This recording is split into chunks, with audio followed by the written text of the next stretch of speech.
This is Morning Motivation for Educators on the Bee Podcast Network. Learn about all the shows at beepodcastnetwork.com. You'll hear from a variety of formal and informal educators who help put this podcast together.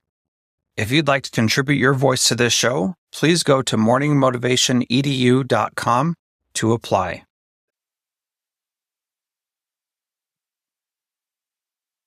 Welcome to Morning Motivation for Educators. I'm Danielle Neufer, a former teacher who knows firsthand how exhausting and overwhelming this work can be. After 20 years in the classroom and 2 bouts of burnout, I've found tools to help teachers not just survive but thrive. Teaching Well was created to help educators like you manage stress, find balance, and reconnect with the passion that brought you to teaching. This podcast is your space to breathe, reflect, and take those small steps toward feeling more grounded and fulfilled. Your well-being is crucial to your school's success, and I'm here to support you. Many of the schools I'm in right now are doing parent-teacher conferences. It's a time to talk with parents.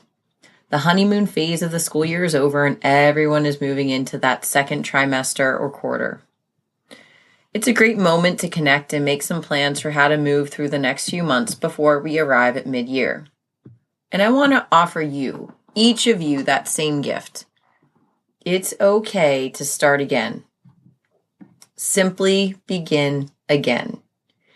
Begin again, simply again, simply begin. I say those 3 things because on my desk, I actually have 3 rocks that I painted years and years ago. One says simply, one says begin, and one says again. And they serve as definite reminders that I can start again in any order I want to start, because those words make sense no matter which way you put them together. So I offer that to you as just start with where you are. Go back over the routines, start a new rhythm, start a new tradition of saying hello to each student as they walk into your room. Smile, make eye contact. I didn't say this out loud to my students, but I used to have a private goal to hear each of my students' voices every single day.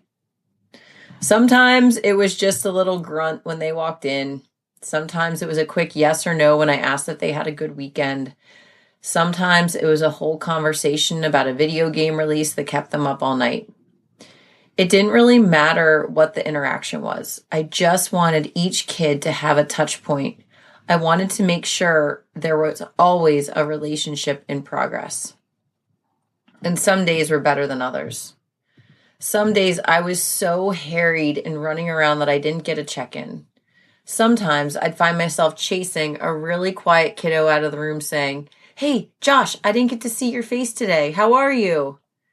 And sometimes he would smile, and other times he would shrug, but I always tried to connect. We often think these connection points are for the kids, and they are, but they're also for us. When we build systems to make eye contact or greet every student, it stretches our capacity. It builds intentionality in a completely realistic way, and it strengthens the muscles of connecting with kids in meaningful ways, even when we don't have a ton of extra time. Is this foolproof? Of course not. But it's good practice, and practice is progress. So as you're moving into a little respite, I want you to think about whether there are simple things you could be doing, things you assumed that would just happen naturally but aren't. Make them realistic. Not call home to every student every week with glowing reports.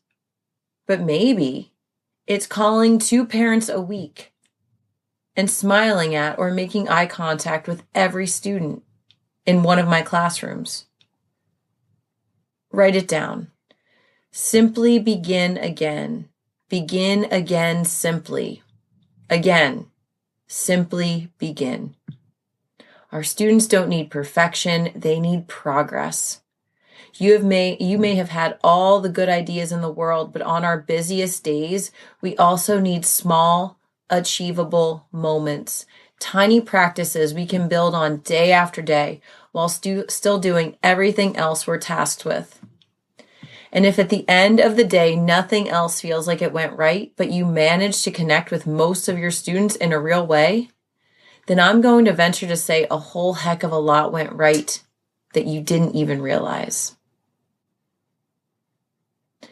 This idea resonates with you. I'd love for you to explore it more deeply. You can order my book, The Path of the Mindful Teacher, or join the waitlist for the next round of Meet the Mess with Mindfulness, where we practice these ideas together in real time. Find links for this training and other ways we can work together in the show notes. Remember, caring for yourself is the best way to care for your students.